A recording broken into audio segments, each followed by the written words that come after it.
మీ car EMI కట్టలేకపోతున్నారా? మీ car EMI మేము కడతాం. ఈ నెంబర్కి కాల్ చేయండి. నమస్తే, వెల్కమ్ టు సుమన్ టీవీ. ప్రస్తుతం మనతో శివరుద్ర సాధు గారు ఉన్నారు. వీరితో ఈరోజు కొన్ని విషయాలు మనం చర్చిద్దాం. నమస్తే గురుగారు. నమస్కారం, చెప్పండి. గురుగారు, ఇప్పుడు మనకి జనవరిలో కుంభమేళా రాబోతోందని వింటున్నాం కదా. అసలు మామూలుగా మనకి కుంభమేళా విశిష్టత ఏంటి? అసలు ఎందుకు జరుపుకోవాలి? దానికి ఎందుకు అంత మనం వాల్యూ ఇస్తూ ఉంటామని? కుంభమేళా వచ్చి 13వ తారీఖు జనవరి పౌర్ణమి నుంచి మొదలు శివరాత్రి 26 ఫిబ్రవరి వరకు ఉంది. అంటే సుమారు 45 రోజులు ఉంది. కుంభమేళా ప్రత్యేకమైన విషయం కాబట్టి తెలుసుకుంటే మంచిది. చాలామందికి తెలిసి మీరు అన్నట్టుగా గంగా స్నానాలు ఆచరించడం ఇంకా ఉత్తమం. కుంభ అనేటిది సంస్కృతి వాడమ్మా. కుంభ అంటే కలశం పేరు. కుంభ అంటే ఇట్ ఈస్ ద సంస్కృతి వర్డ్. మేళా అనేటిదేమో సముదాయం, అంటే మనుషులు కలిసి ఎక్కువ మంది రావడం మేళ. కుంభ అనేది ఏమవుతుందంటే అమ్మా, సాగర సంగమం జరిగే సమయానికి అన్ని వస్తువులు బయటకు వస్తున్నప్పుడు ఒక కలశం బయటికి వస్తుంది. ఆ కలశంలో అమృతం రావడం చేత దీన్ని, ఆ కలశం పేరేందంటే ధన్వంతరి అంటారు దాన్ని. ధన్వంతరి అనేది ఆయుర్వేదిక వనమూలికలలో వాడతాం. అమృతం అంటే దేవాది దేవతల యొక్క శరీరాన్ని జీవితం అంతా యవ్వనంగా కాంతివంతంగా మరణమే లేకుండా ఇవ్వడం అనేది ఉండడం వల్ల ఆ యొక్క భాండారం అంటారు దాన్ని, అమృత భాండారం వచ్చిన ఆ కలశాన్ని మన దగ్గర ధన్వంతరి కలశం అంటారు. ఆ ధన్వంతరి కలశాన్ని ఇప్పుడు ఉన్న అఘోరాలందరూ ఆ మేళని ధన్వంతరి మేళ అంటారు, కుంభమేళ అనరు. కుంభమేళ అని మనకు సహజంగా వచ్చింది. ఈ ధన్వంతరి మేళ అనేది దేవాది దేవతలు అమృతం వచ్చినప్పుడు ఒకళ్ళు తాగుతూ ఉంటారు. స్వీకరణ చేస్తూ ఉన్న సమయంలో అక్కడి నుంచి 4 అమృత బిందువులు పడ్డ ప్రాంతంలోనే ఈరోజు కుంభమేళ జరుగుతుంది.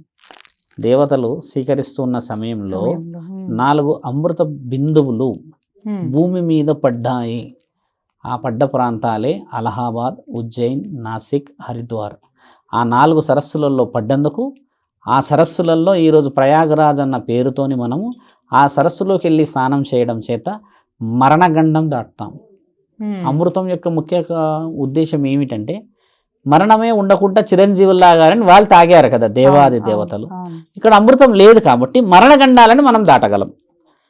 తీవ్రమైన కీళ్ళ నొప్పులు వాతంతో ఉంటాయి. కొంతమందికి చేతబడిలు, క్షుద్ర పూజలు చాలా సంవత్సరాలు చేసిన వాళ్ళు కూడా ఉంటారు.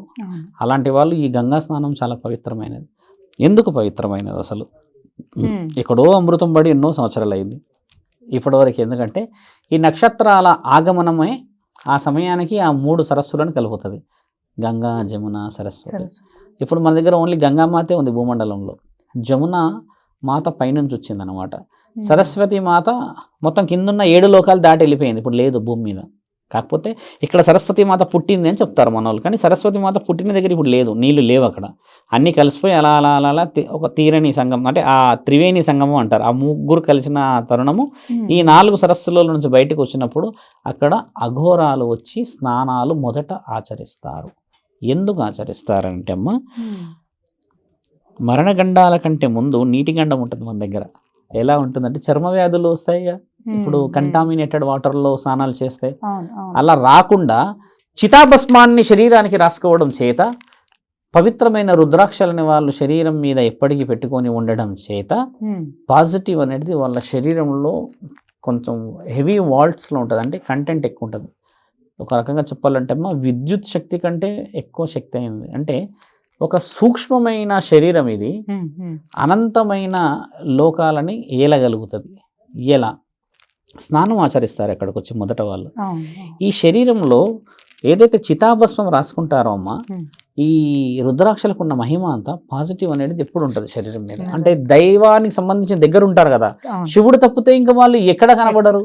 అలాంటి కాస్మిక్ అంటే పాజిటివ్ పవర్ ఎక్కువ ఉన్నప్పుడు ఈ శరీరంతో వాళ్ళు నీళ్ళల్లో మునిగినప్పుడు ఆ గంగలో ఇక్కడున్న ఈ రుద్రాక్షలలో ఉన్న పవిత్రత, ఈ ఒంటి మీద ఉన్న పవిత్రత నీళ్ళల్లో కలిసిపోతుంది. బాగా గమనించండి. అంటే వీరి శరీరం మీద ఎన్నో చాంటింగ్స్, అంటే ఎన్నో పూజలు, పురస్కారాలు, ఎన్నో యాగాలు, మహాయజ్ఞాలు చేసి ఆయుర్వేదిక వనమూలికలని ఇలా మొత్తం శరీరం అంతా ఆవాహన చేసుకుంటారు. అవపోసనం అలా చేసుకున్నప్పుడు నీళ్ళలో మునిగినప్పుడు నీళ్ళల్లో కొన్ని కలుషితమైన జీవులు ఉంటాయి కదా, సూక్ష్మమైన జీవుల్లో అవును. కొన్ని వచ్చేసి క్రిమి కీటకాలు ఉండి అవును. మనం మునిగినప్పుడు చర్మ వ్యాధులు వచ్చే అవకాశాలు ఎక్కువ ఉంటాయి. అవును. వీళ్ళు మునిగిన తర్వాత అక్కడ నుంచి ఉన్న వాటర్ అంతా ప్యూరిఫైడ్ అవుతుంది. దీని అర్థం ఇది రుజువు చేయబడ్డ documentation. You can search in Google also. 100 సంవత్సరాల క్రితం ప్రూవ్ చేయబడ్డది. అఘోరాలందరూ మునిగిపోసి అక్కడ వచ్చి స్నానం ముఖ్యంగా వచ్చేయడానికి గల కారణం అదే. వాళ్ళు స్నానం చేసి వెళ్ళిపోయిన తర్వాత ఈ భక్తులు స్నానం చేయాలి.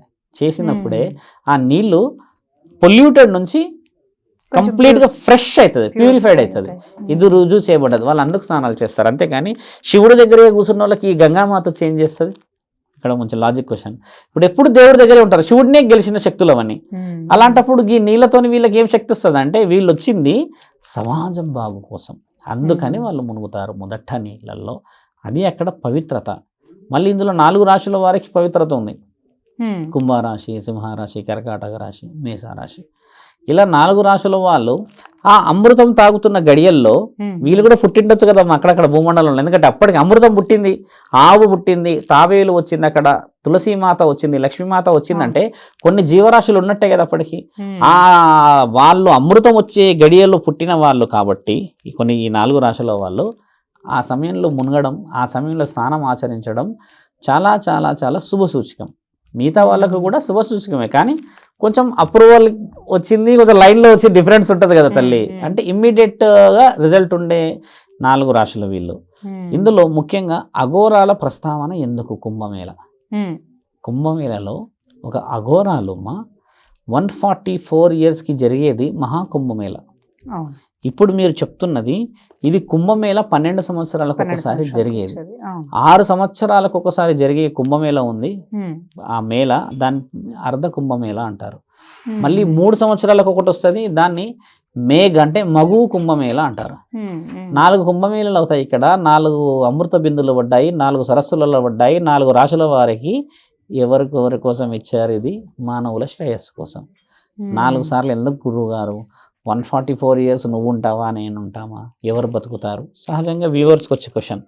కానీ నక్షత్రాల ఆగమనం అనేది పరమాత్ముడు మొన్న ఒక రీసెంట్ 3 మంత్స్ క్రితము పంచగ్రహ కూటమి పోయింది, మీకు గుర్తుందా? 5 గ్రహాలు కలుస్తున్నాయి ఒక దగ్గర అని చెప్పి నేను ఇంటర్వ్యూస్ చాలా చెప్పాను దాంట్లో. అలా 144 ఇయర్స్కి కొంచెం గ్రహణాల కూటమి జరుగుతుంది పైన.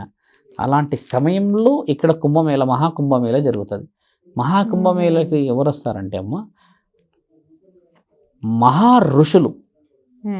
ఎలాంటి ఋషులు అంటే వాళ్ళు కూడా నీ యొక్క చిత్రపటం చూసి నిన్ను ఎన్నో జన్మ నుంచి ఏ విధముగా నీ వచ్చావు అని చెప్పగలిగిన జ్ఞాననేత్రం ఉన్న వాళ్ళు వస్తారు అక్కడికి.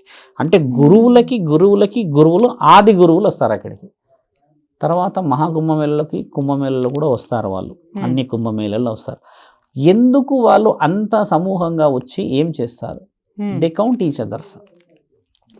ఎంతమంది ధర్మాన్ని కాపాడారు, ఎంతమంది శాస్త్రాన్ని భావి తరాలకు అందించారు, ఎంతమంది గురువులు శిష్యులను చేయగలిగారు, మన భారతదేశం యొక్క గొప్పతనాన్ని ఎంతవరకు చాటింపు ఇచ్చారు. అంటే యాగాలు, హోమాలు, ఇదైనా పూజా విధానాలు చేశారా? ఇంకేదైనా చేయాల్సిన పని ఉందా? 15 అఖాడాలు ఉంటాయమ్మా ఇందులో. 15 అఖాడాలలో 15 గురువులు ఉండి, వాళ్ళ కింద ఉపగురువులు ఉండి, వాళ్ళ కింద గురువులు ఉండి, వారి కింద శిష్యుల కింద శిష్యులు, ఇలా ఉండే బృందం 15 అఖాడాలు. ఈ 15 అఖాడాలలో ఒక్కొక్క అఖాడాలో ఒక్కొక్క శక్తి కలిగిన ఋషివర్యులు ఉంటారు. 15 అఖాడాలలో ఏం పని గురువు గారు అన్న ఒక ప్రశ్న మీకు రావచ్చును. ఇదేంటంటమ్మా, ఒకప్పుడు నాగ సాధువులే ఉండేవాళ్ళు మన దగ్గర. వాళ్ళు అర్ధనగ్నంగా ఉంటూ దేశ రక్షణలో త్రిశూలం, భార్యుడు త్రిశూలం ఇలా పట్టుకొని హరహర మహాదేవని ఎవడన్నా మన వైపు వస్తే వాళ్ళని తల తీసేయడమే వీళ్ళ డ్యూటీ. ధర్మో రక్షత ధర్మహింస తదైవచ ధర్మం సంస్థాపనం సంభవామి యుగే యుగే అనేవాళ్ళు. వాళ్ళు అవతల వ్యక్తి ఎందుకు చెప్తున్నావు ఈ సోది అంతా అంటే ధర్మం కోసమే అనేవాళ్ళు అంతే. అంటే పాపం చేసావు గారు కాబట్టి నీ తల తీయడమే నా డ్యూటీ, నాకు నేర్పించింది నీ తల తీయడమే, అంటే నా ధర్మాన్ని నేను కాపాడుతున్నా అనడం అనేది ఈ రోజుల్లో ఉండే విషయం. ఇలా జరిగిన తరుణంలో ఒక అఘోరాల ప్రస్తావన కుంభమేళకి రావడానికి మానవ శరీరం కాపాడుకోవడం. ఈ 13 నుంచి 26 వరకు జరిగిన దాంట్లో అన్ని బుక్స్ ఇప్పుడు అన్ని బుక్ అయిపోయింది.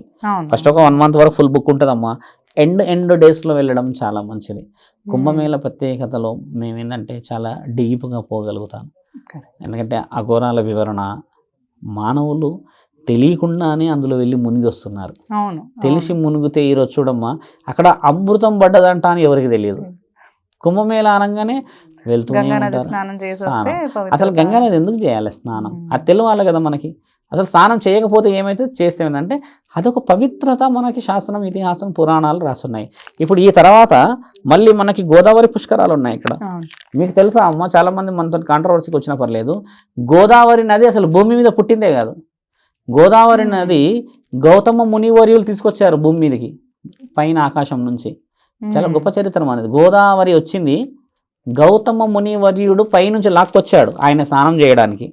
ఆయన ఒక తప్పు చేస్తాడు. ఆయన ఆ తప్పు చేసినందుకు ఈ సరస్సులో నీళ్లు ఆయన స్నానం చేయడానికి అర్హత లేదు, మీరు తప్పు చేశారని. అప్పుడు ఈయన తపో శక్తితోని గౌతమ మునీశ్వరుడు పైన లోకం నుంచి గోదావరి నదిని తీసుకొస్తాడు, కిందికి వచ్చి ఆయన చేసుకుంటాడు అందులో స్నానం. అంటే ఆయన శక్తి అంత గొప్పది. ఇక్కడ ఏది కూడా అమ్మ ఊరికే రాలేదు, మనం ఎవరో పుణ్యాత్ములు పెట్టిన పుణ్యాన్ని అనుభవిస్తున్నాం. కాబట్టి మనము పుణ్యం చేయాలి. అందరూ కుంభమేళకు బయలుదేరి స్నానాలు ఆచరించి ధర్మాన్ని కాపాడడం చాలా మంచిది. చాలా బాగా వివరించారు. ధన్యవాదాలు.